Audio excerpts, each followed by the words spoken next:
First things first, Dan, how are you?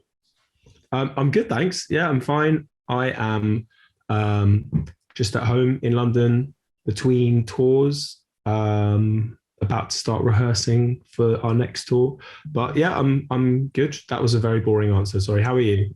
No, but that's good to hear. Normal or good is very it's the best we can hope for, I suppose, in this time. I'm doing well as well. So what I want to start with is you have a new album out. The album, one of the things it delves into is kind of the notion of escapism and kind of escaping some of the ills of the world and kind of the rat race that we somehow find ourselves in. For you, and perhaps outside of music, what do you do to disconnect, or what do you do to kind of get away a little bit?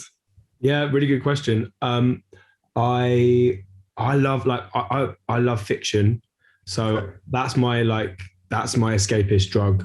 I love reading so much, and films. I'm like a massive film nerd, so I guess like a lot of the similar stuff, to everyone else. I like just escaping into the world of a book can be amazing, and it's a cliche, but you get to occupy someone else's mind for a while, and I think it's such a healthy way to get a different perspective and a little window into another time or place or world or whatever. So I love that, and films as well. Like I'm a massive film obsessive, so that's always great. And I guess when life slowed down over the pandemic, having the time to just go and watch loads of films and series was brilliant. I also really love, I cycle everywhere, so I love just cycling around the city or cycling to the studio. And yeah, like running as well, going for a run, listening to a podcast, but also, when the world is open, like just seeing my friends, I think is the best distraction. Going to see friends and family, going and seeing, I live in London, so getting to see art and go to galleries and pubs, a lot of drinking, and gigs. Like, when the world is normal and open, one of my favorite things to do is go to festivals and go to gigs, even though obviously because of our job, we spend a lot of time in those places. It's a very different thing, obviously, playing a show than it is to going to a gig. And I feel super fortunate to live in London, which is a city that has just so much culture all the time. So yeah, that's a full list of my hobbies. A couple of questions. Well, but yeah.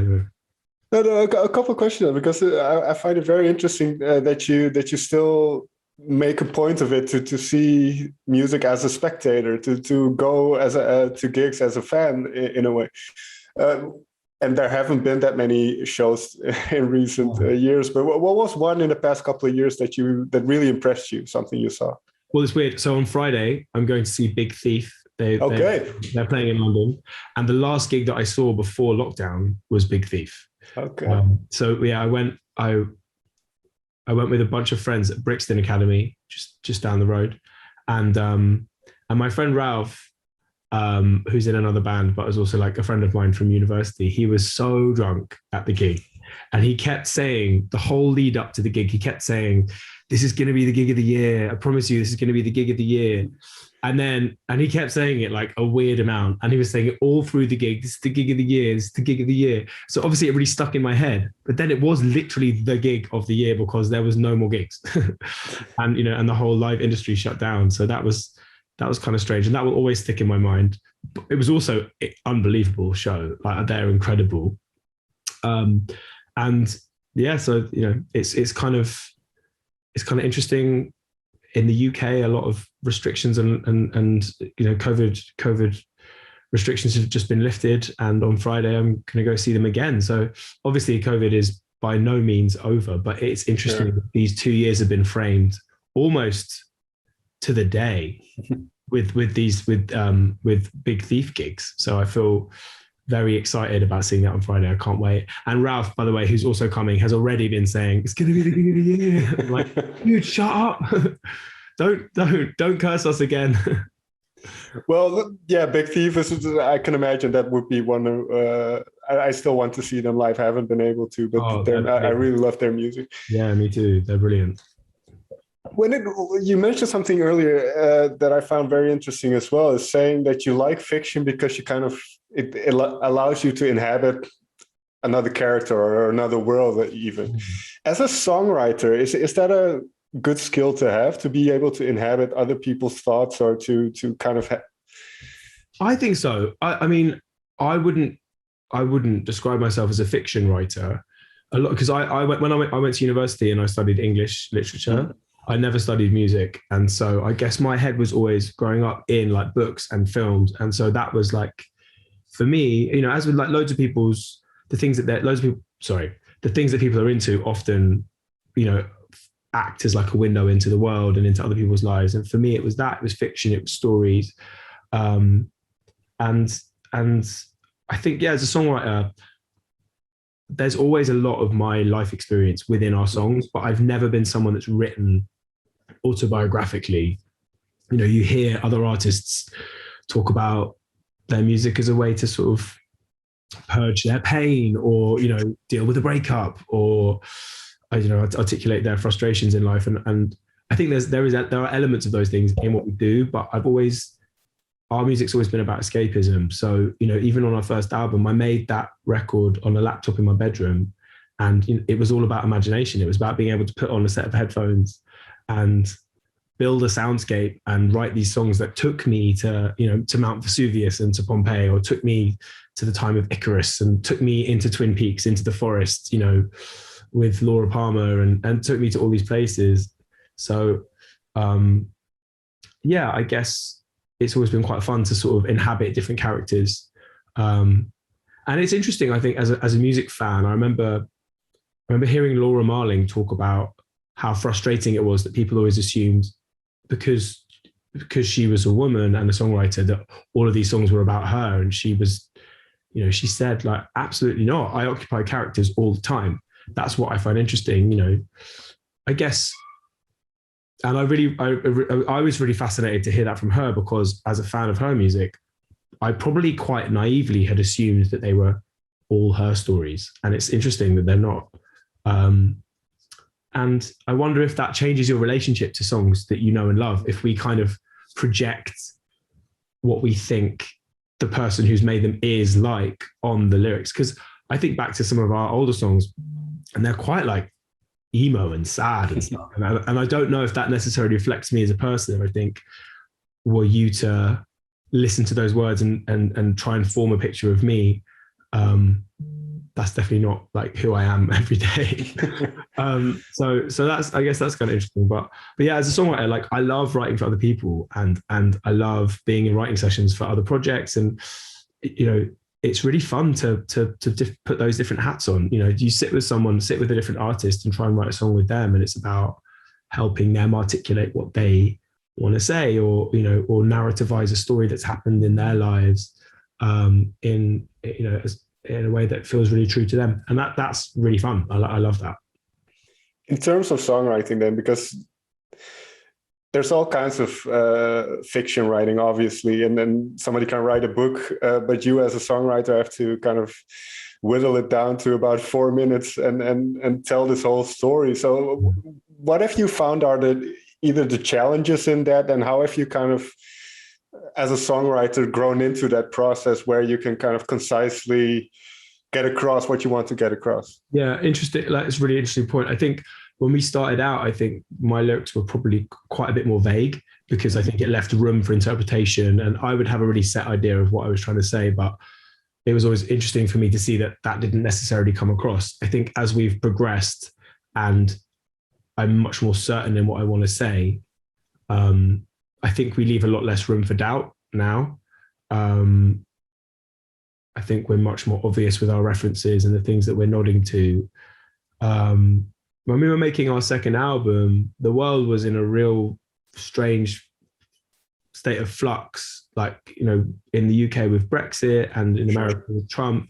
And I think that, you know, as people that were traveling a lot and ingesting a lot of news, it felt like, you know, I think like a lot of people, you can get sucked into that and kind of that anxiety of what does this mean? And like, I don't know, that feeling of helplessness. And I think we tried to reflect that in our music a bit.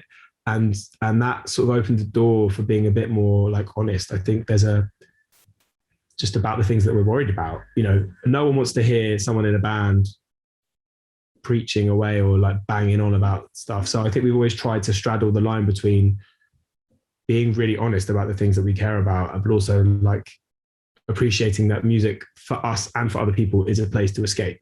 So it's a kind of, I guess it's a complicated role. If you're gonna, unless you're, you know, there's people who can write amazing love songs and breakup songs. I'm envious of that because it's so beautifully relatable if you do it well, but it doesn't, you know, and it's complicated in its own right, but it's that thing. And I think trying to speak to bigger, wider topics maybe opens you up a lot more to doing it badly. But yeah, I don't know. I've completely lost track of what was your question. No, that's fine. I can continue on this because finding then the balance between raising these or just going through these thought exercises about interesting topics, in this case, kind of the way we have how technology has kind of seeped into our lives and kind of dominated to some extent our lives. Yeah.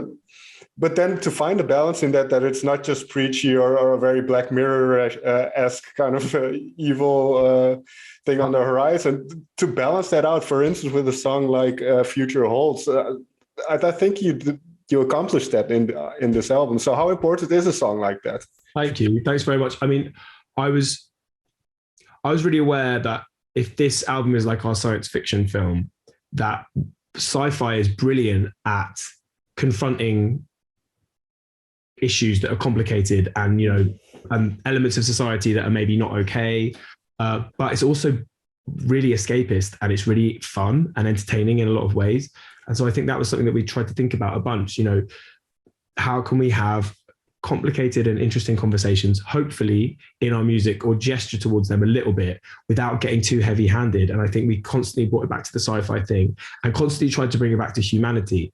And it might seem quite cheesy, but I think because the album's about escapism and distraction, I think that we wanted to make sure that even when you go off, like there's a song Plug In, like, and even when you go off into that, the world of that song, which is almost like a kind of never-ending rant of the things that seem weird and fucked up and complicated about the world right now, even when you have fully lost yourself in that anxiety, to constantly try and bring it back down to you know, into the room and to ground it in the real world, and to turn it back on me, you know, to turn it back on us as people, because I think it's really important to remember that we're all really hypocritical in different ways. You know, we might have one thing that we're really, you know, one cause that we're really righteous about, but then there's somewhere else where you're like, I don't know, someone who's like a militant vegan but also drives a car. Like, you know, it's impossible to be whiter than white, you know, in every respect.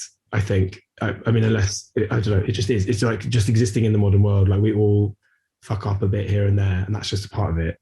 That's part of reality. So I think, you know,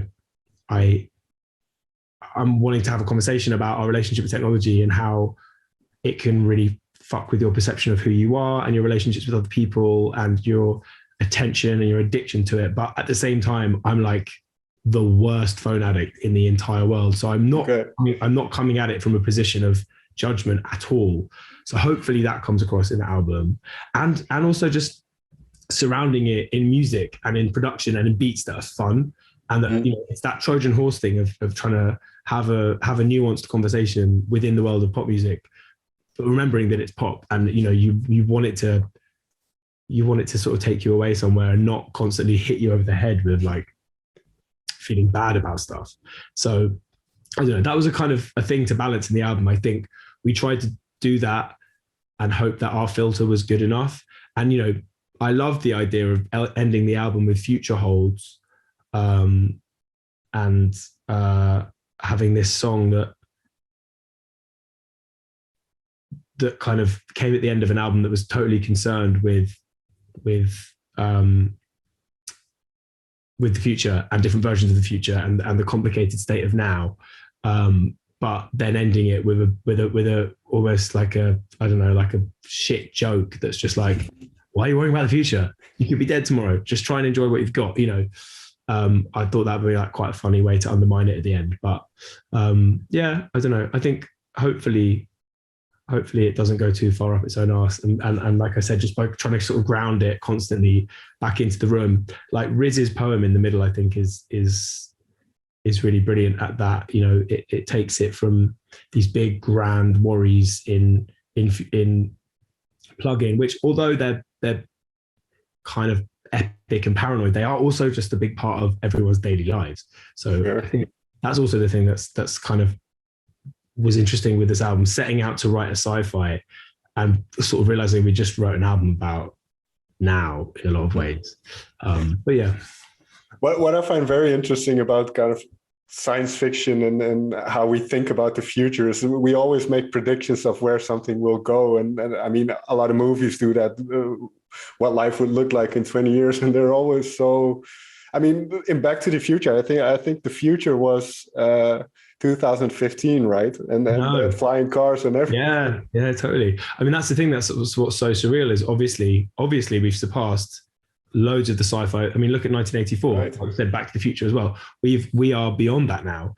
And I think to like a film when I was growing up, Minority Report, I remember watching that and thinking like, you know, it's obviously based on a Philip K. Dick short story, but the film, you know, targeted advertising. I remember him walking through a shopping center and his retina getting scanned and people were talking to him directly. You know, the idea then that targeted advertising would be a thing. Like now it's just totally normal. We go online all the time and you're constantly people shouting your name and speaking to you directly. The driverless cars as well, like touch screens, all that stuff. Like, you know, this is aging me, but at the time that those things felt like pretty far off. So who knows what the next few years will look like? You know, that's what's so surreal. Is that something you think about? And you don't have to get into it if you don't want to. But do you see, how do you see the future and our relationship with technology? Do you see it, especially with kind of the metaverse and everything? Yeah. Do you see us going towards one of those Ready Player One type worlds where we're just living in this headset? Yeah, I don't know. I mean, we definitely played with that idea in our videos.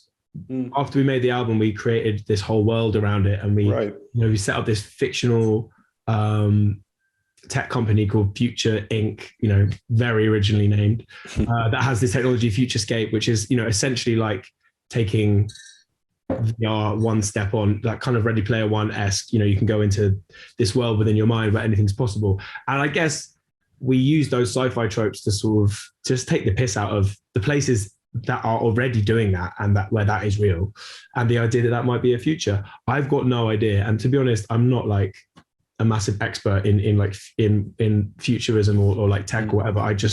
I'm interested in it as anyone else that exists in this world and has, you know, grown up in a time where like the internet went from being a fringe thing to the most mainstream thing in the world, to then seeping out of the internet into our real lives, into like how we meet each other, how we treat each other, the way we live pretty much every little way, and, you know, and into world politics and like everything.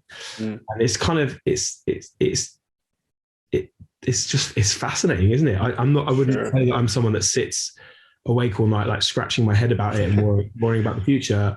And, you know, when we make albums, it's like a project for us. It's really fun. You know, getting to work on this for like a year and a half, it was a nice excuse to go and like watch loads of sci-fi, reread loads of books, listen to loads of podcasts and read loads of articles. Like, it was fun and it was interesting. And for me, the song Plug In was almost like, it was the last song we did. It was almost a way to kind of to nod towards loads of that stuff that I've been reading and sort of living within.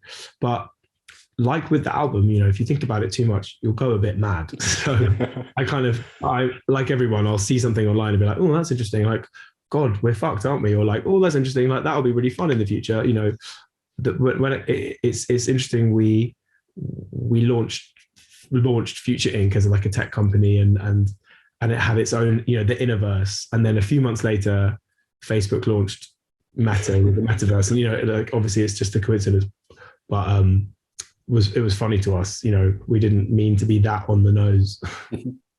No, but as you mentioned, it comes full circle to what we started the conversation with then, because you need to check out, you need to, if you just delve into that and I fall into rabbit holes on YouTube all the time, but you kind of need to disconnect yourself from that, otherwise you'll go insane. Totally. And like I said, I am not good at that at all. Like, you know, you can look at your phone and look up and it's like 2 hours later and you've gone on some crazy journey through an algorithm that's taken you to the maddest shit.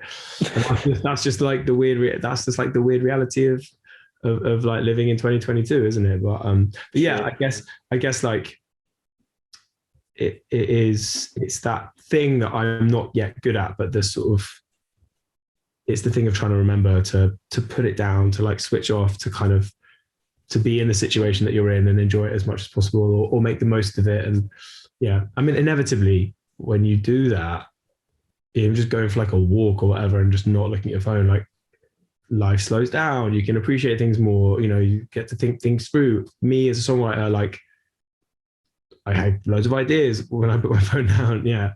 I part of cycling to the studio is that I can't be on my phone, and that's a half an hour for me to for my brain to like work through ideas and you know, finish things off. And yeah, that's really important to me. I mean, you asked me what I do for fun, like also just writing songs is like my favorite thing. Sure. So and it's cathartic, and it's, yeah, like over when the first lockdown was happening in the UK, I was like doing a bunch of volunteering and other things that weren't musical in the day, but I'd come home in the evening and find myself writing songs again, you know, much like I used to do after work or after university or after school, like when I was younger, and loved it. Like, it's still, luckily for me, still a sort of like a hobby and a distraction. And it's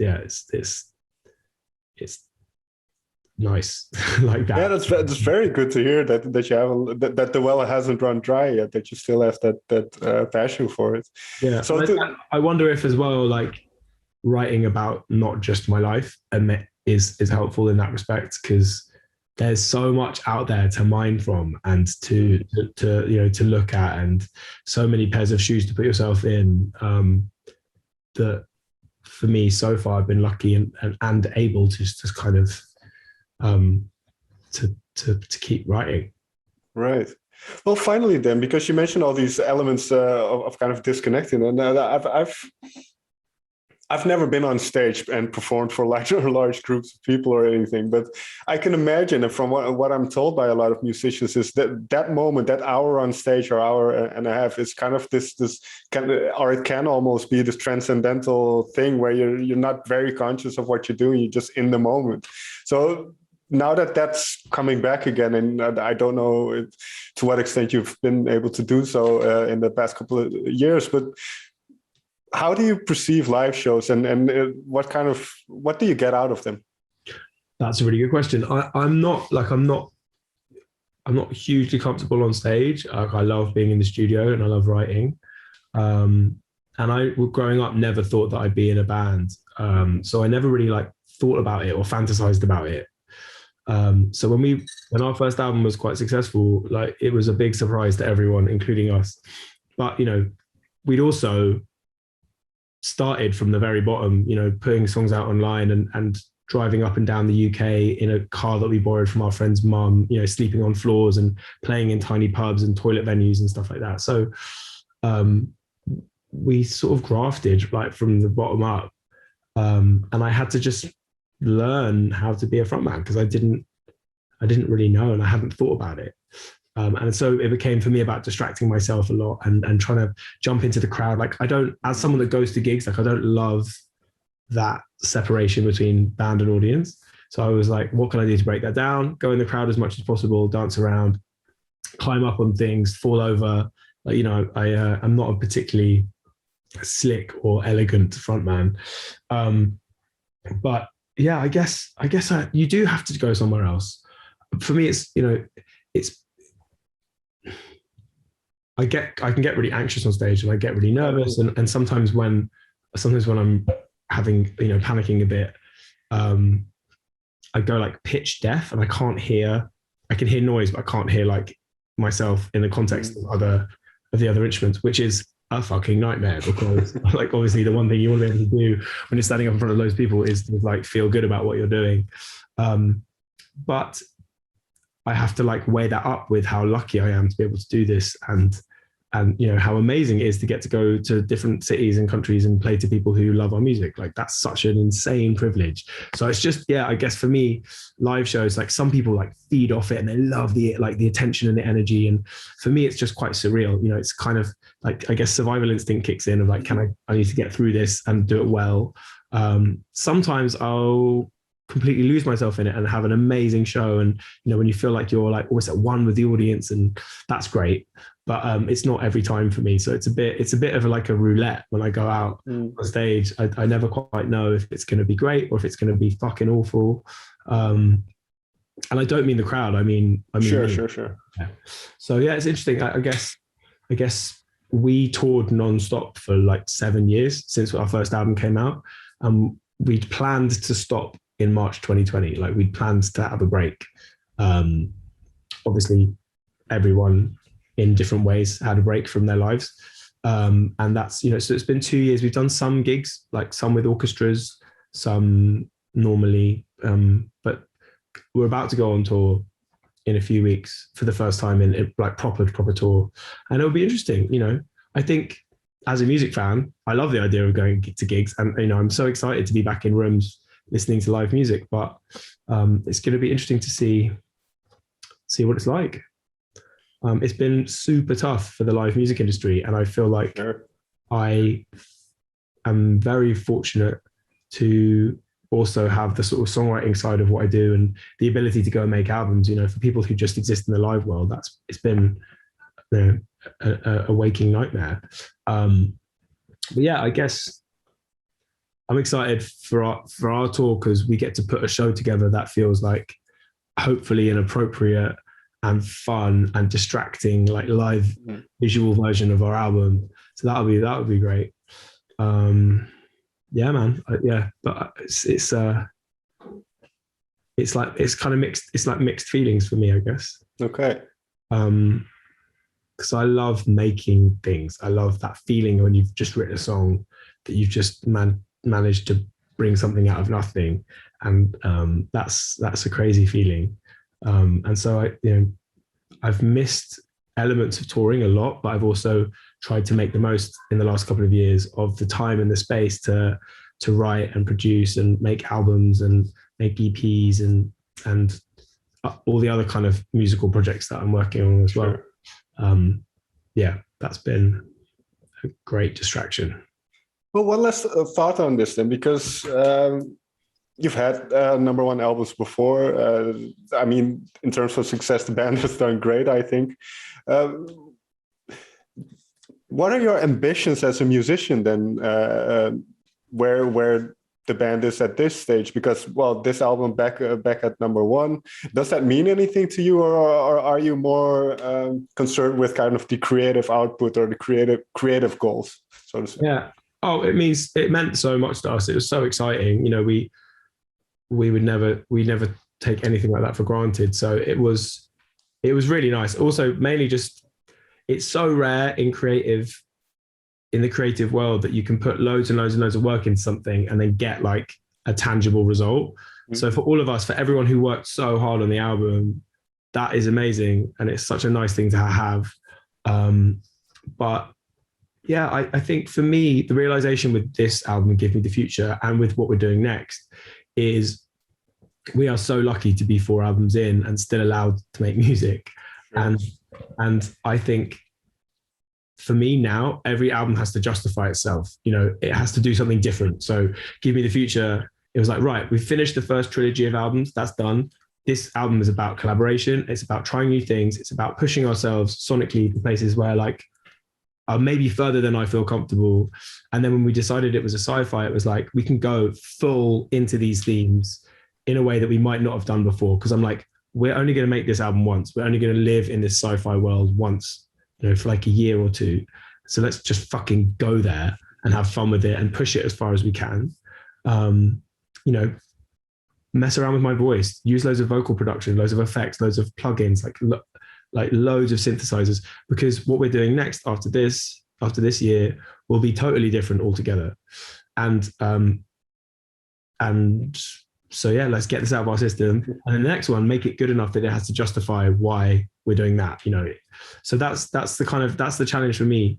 Okay. And there's projects within Bastille, but also stuff I'm doing for other people, and, you know, different kind of like audiovisual musical projects as well. Like, I think for me, it's about using them to learn a bit more, you know, about different kinds of music or different periods of history or whatever. Like that's what's really fun for me is, you know, much like with this, how it was like almost a sci-fi research project in some ways. And that might not come across, but I guess as I kind of grow up and grow into this, I think the process is so important. You know, it's almost like not worth making something just to be successful if you've not enjoyed it and you don't get something out of it, I think. So like Mark, our producer, he says that a lot, you know, like, do you want to have a song that's successful, but you really resent how you got there or the people you made it with? Like, fuck that. Like, life's too short, you know?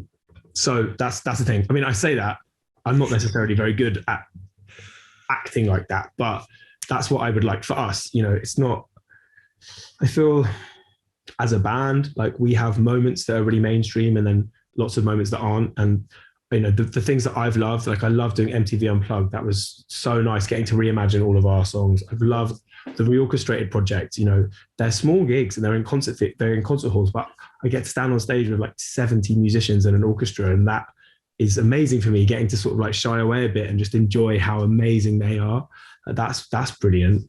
So I think for me, it's just about variety, you know, proving to other people and to us that we can jump between doing a mad mixtape with a bunch of like people like Lizzo and Haim and, you know, Skunk and Nancy and whatever. And then we can do a full gig, totally reimagining our songs with an orchestra in a concert hall, you know, and then that's for me what I get out of this band, and what I want to keep getting out of it is trying to find new ways to do that.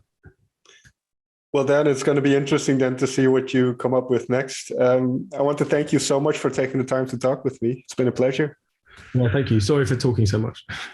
That's why I'm talking to you.